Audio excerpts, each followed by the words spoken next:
I never thought I'd be the type to get blindsided like this. Honestly, I was already weak from my cancer diagnosis. Chemo and fatigue had taken everything out of me.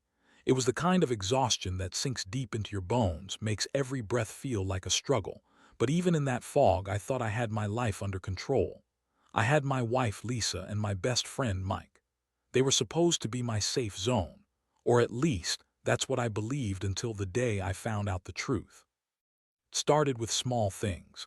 The way Lisa would stay out late, giving flimsy excuses about work stuff or running errands. Mike, for his part, was always around, but I'd never suspected anything. We'd known each other forever since high school. I always thought they were like family. So when I started feeling sick, I leaned on them more. And that's where everything fell apart. One night I was lying in bed, drained from my latest chemo session, when I heard something that made my stomach turn. It was muffled at first, but then I caught a fragment of a voice, Lisa's. She was talking to someone. I couldn't make out what she was saying at first, my head pounding, but then I heard my name. And then something worse, Mike's voice. I froze. My hand clenched the blanket so tight I thought it might rip. I stayed there, listening, heart pounding so loudly I was afraid they could hear it through the wall. I kept hearing the sound of footsteps, then muffled laughter. My mind spun. Why would Lisa be laughing with Mike like that? Why would they be whispering about me? The next day I got a closer look at the evidence. I'd been too weak to check their phones. Hell, I barely had the strength to get out of bed. But that night I couldn't hold back. I slipped into the living room when I heard Lisa's car pull up. Her phone was on the coffee table and I saw it right away, a text message from Mike. It was nothing much, just a flirty "can't wait to see you tonight," followed by a heart emoji. I stared at the screen as if I'd been punched in the gut. My fingers trembled, and I felt the cold sweat break out on my palms. That's when everything clicked. I'd been naive, blind, maybe even stupid to trust them so blindly. They weren't just friends, they were more. And they'd been sneaking around behind my back all while I was fighting for my life. It was like a punch to the chest, leaving me gasping for air, but I wasn't going to sit around and be used. No, that was just the beginning. I started planning. I wasn't going to let them get away with this, especially not while I was at my weakest. It was time for a reckoning. I needed a way to make them feel the same ache I felt: betrayal, confusion, and shame. I didn't have much strength left, but I had enough clarity to know one thing: I was going to get even. They thought I was too sick to fight back. They thought I'd just roll over and forget it. Well, they were dead wrong. I'd been quiet up until this point, but inside I was boiling. I knew what I had to do. I just needed to wait for the right moment to let the shock settle in, and then I'd turn the tables. I didn't know exactly what form my revenge would take yet, but I knew one thing for sure: I wasn't going to let this slide, not without a price. And that's where I stand now, sitting in my pain, feeling the ghost of their betrayal linger like acrid smoke in my lungs. I don't know how much more I can take, but I do know this: if I go down, I'll go down swinging. And I'll leave them with something to remember. That's a promise. After that night, everything in my world shifted. I couldn't sleep, couldn't eat, and every time I closed my eyes I saw their faces, smug, laughing, pretending everything was okay. I'd been sick before, but this was a new kind of pain. It cut deeper than any tumor or chemo could. That betrayal wasn't just a blow to my ego. It was like a knife twisting in my gut. I kept replaying that night over and over, trying to find a way to stop the spiral. I knew I needed proof, something tangible that would make them realize I wasn't the fool they thought I was. I was too weak to confront them openly yet, but I could plan. I had to be smart. No rash moves. I couldn't let them see me sweat, even if inside I felt like I was falling apart. I started by going through their things when I was alone. I couldn't trust myself to confront them straight up, so I needed evidence. I waded through Lisa's purse, her emails, and her social media, anything that could tell me how deep this was. I found more texts, flirtatious messages, plans to meet up, photos of them together, grinning like idiots. It was all there. The evidence was piling up, and with each new discovery my stomach clenched tighter. I could feel the bile rise. One afternoon I was sitting on the porch, clutching a hot cup of tea, my hands trembling so bad I nearly spilled it. That's when Mike called me out of nowhere. I answered, my voice cold and steady despite my racing heart. "Hey man, heard you're not feeling well. Just wanted to check in," he said, sounding overly casual. I took a deep breath. You know what I found out right? My voice was low, but it carried enough weight. There was silence on the other end. Then he chuckled nervously. Look, I don't know what you're talking about. Oh, I think you do. I cut him off.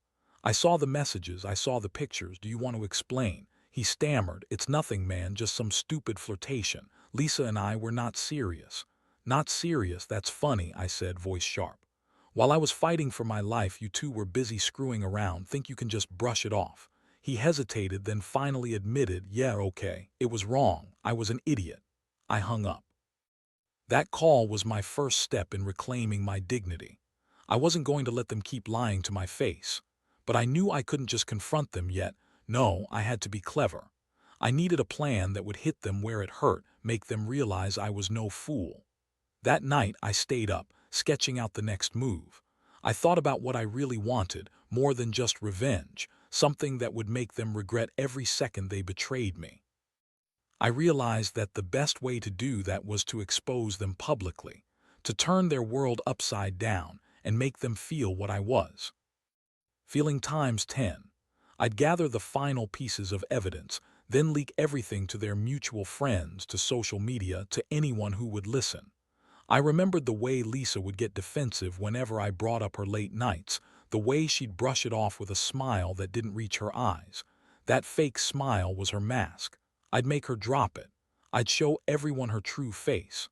And as for Mike, well, I'd give him a taste of his own medicine, but on my terms, something that would make him see how much he'd hurt me, not just once, but forever. I'd been sick, weak, vulnerable, but now I was starting to feel something I hadn't felt in a long time: resolve. The kind of resolve that burns hot enough to melt steel.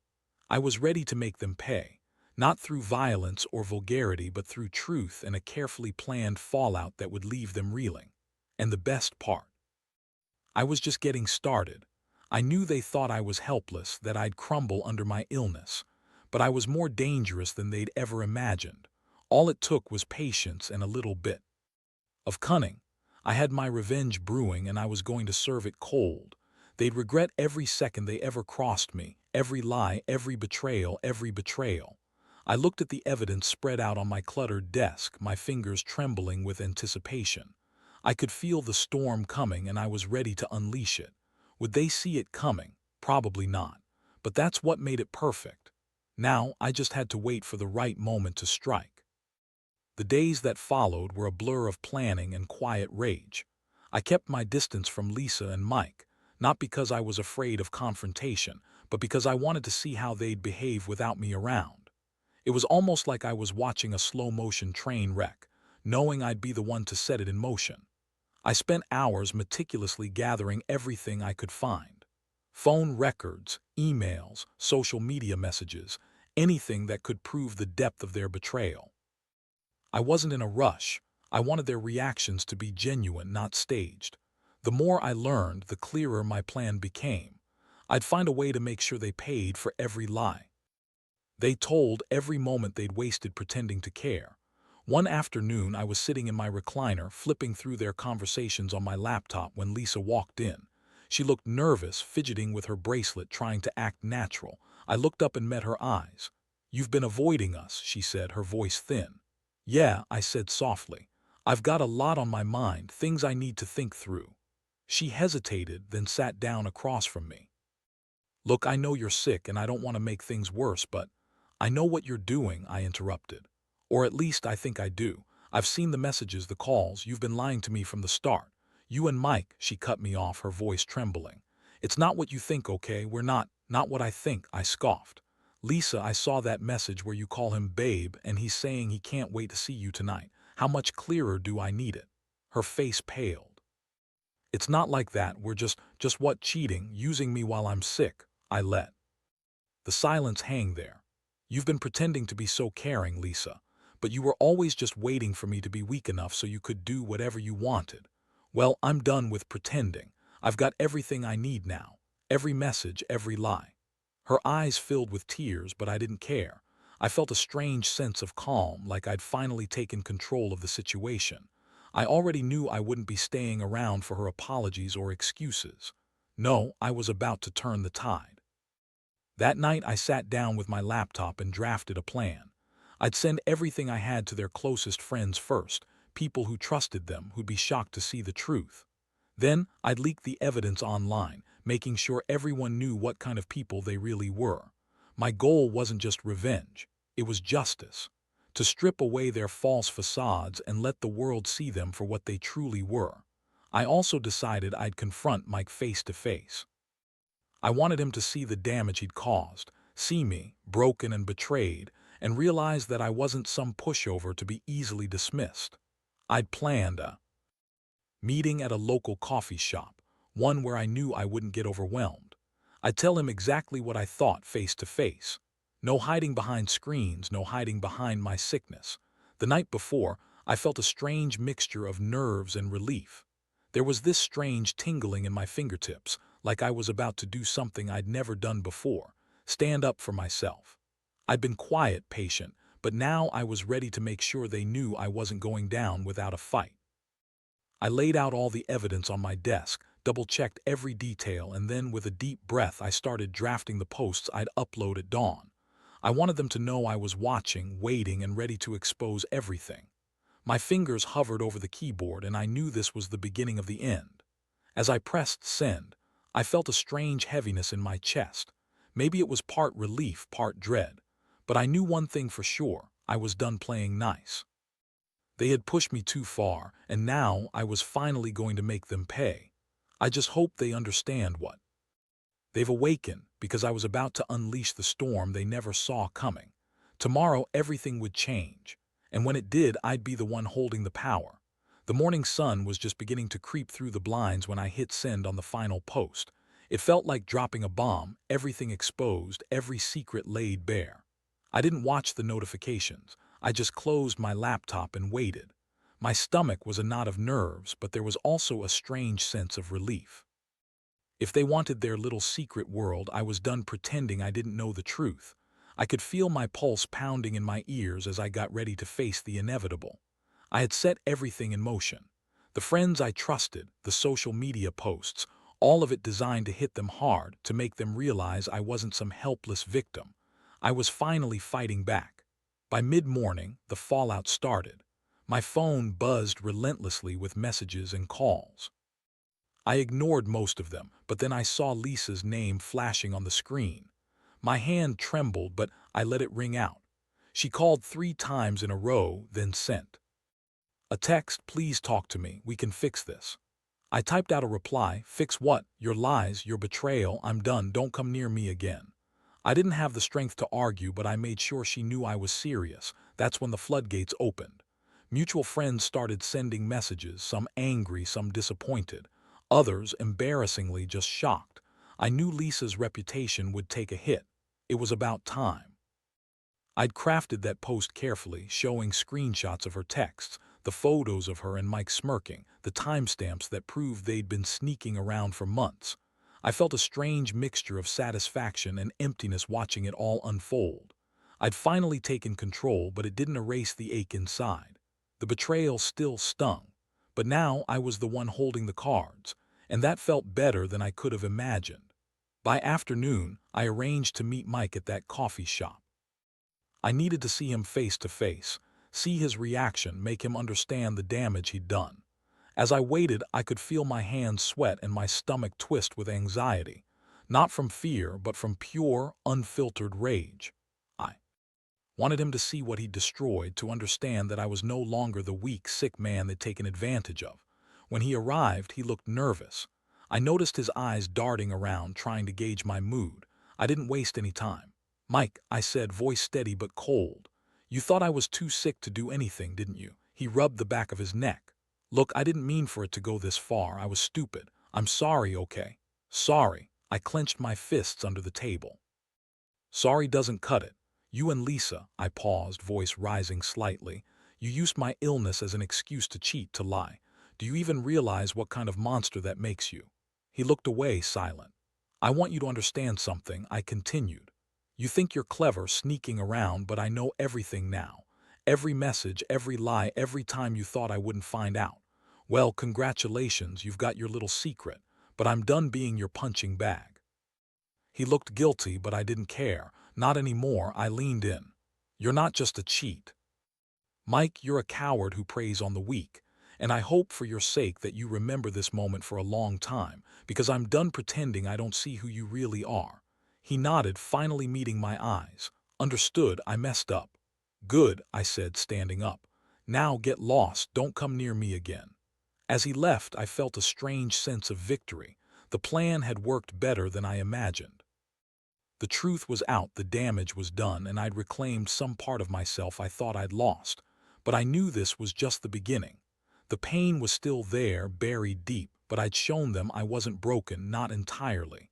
And I'd keep fighting one way or another, because I deserved that much. I deserved to be heard, to be respected, to be loved without lies. And I'd never forget the taste of betrayal, not for a second. Now I could finally start moving forward, even if the scars would stay with me for a while. But I was ready, ready to heal, or at least to try. I'd learned that sometimes the only way to truly take back control is to take a stand, no matter how much it hurts. The fallout from the confrontation was immediate and intense. I expected some blowback, but the sheer rawness of it hit harder than I thought.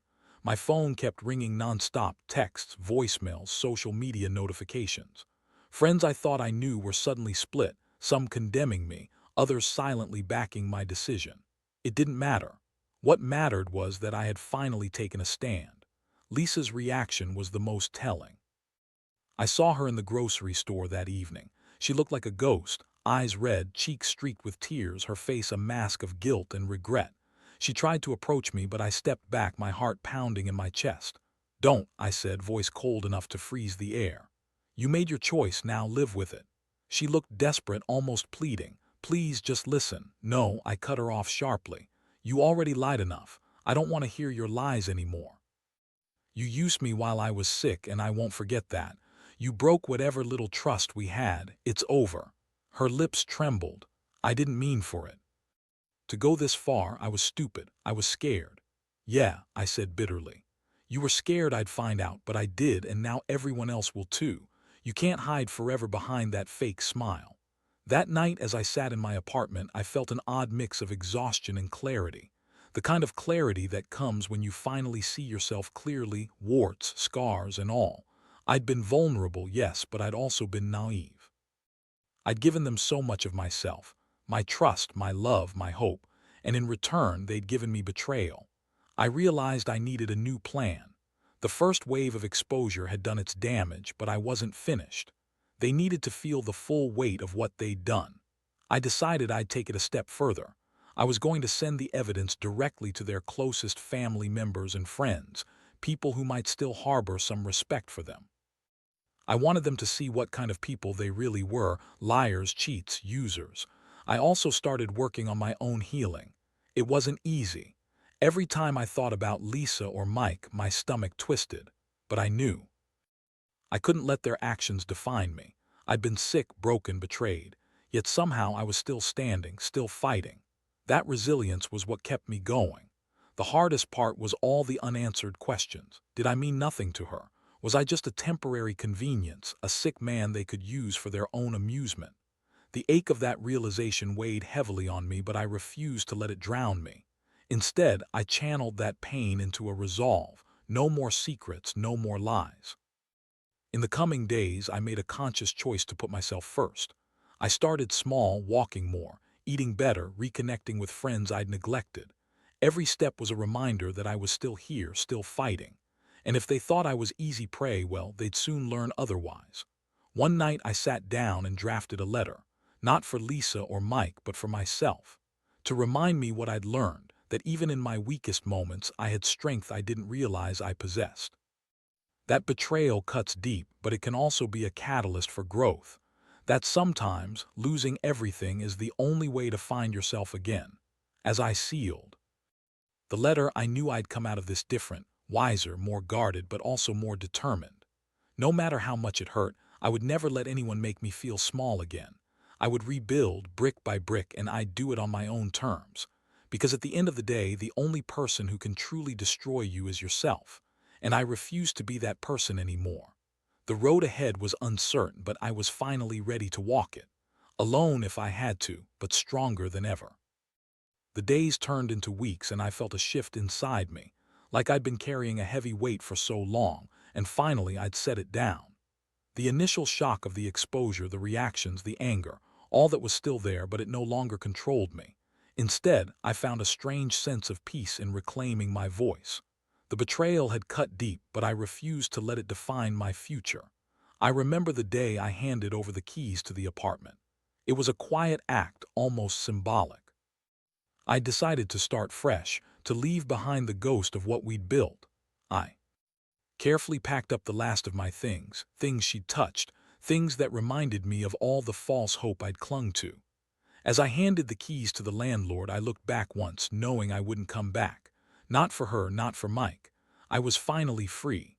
Walking out that door, I felt a weight lift for the first time in a long while. The air was crisp, a little cold, but it washed over me like a cleansing breath. I realized that I'd survived more than just the cancer. I'd survived their lies, their deception, their betrayal, and I was still standing stronger than I'd ever been. In the quiet moments after, I reflected on everything. The pain, the anger, the heartbreak, those feelings would stay with me, but they no longer had power over me. I turned the betrayal into a lesson, a catalyst for growth. I understood now that even at my most vulnerable, I had the strength to fight back. That vulnerability isn't weakness, it's the beginning of resilience. Looking back, I know I was used. I got played, manipulated, betrayed while I was fighting for my life. But I also learned something invaluable. That true strength comes from standing up after you've been knocked down. That even when you're sick and broken, you can still find the courage to take control. So to anyone out there who's been betrayed, who felt like giving up, know this: your pain isn't the end. It's just the start of a new chapter. You may feel shattered, but every crack can be a new foundation if you choose to rebuild on it. You don't need anyone else's validation to be whole. You only need yourself. I handed the last box into my car, took a deep breath, and drove away from that chapter of my life. That day marked the start of something new, something I'd fought for even when I thought I couldn't. I don't regret the pain because it made me realize what I truly deserve: love, respect, honesty. They're not too much to ask for, and now I'm just living my truth one day at a time. I may have been used, but I refuse to be defeated. The scars remain, sure, but they're a badge of survival. Because I learned that even in the worst betrayal, there's a chance to start over. There's always a way to find your footing again, and I did.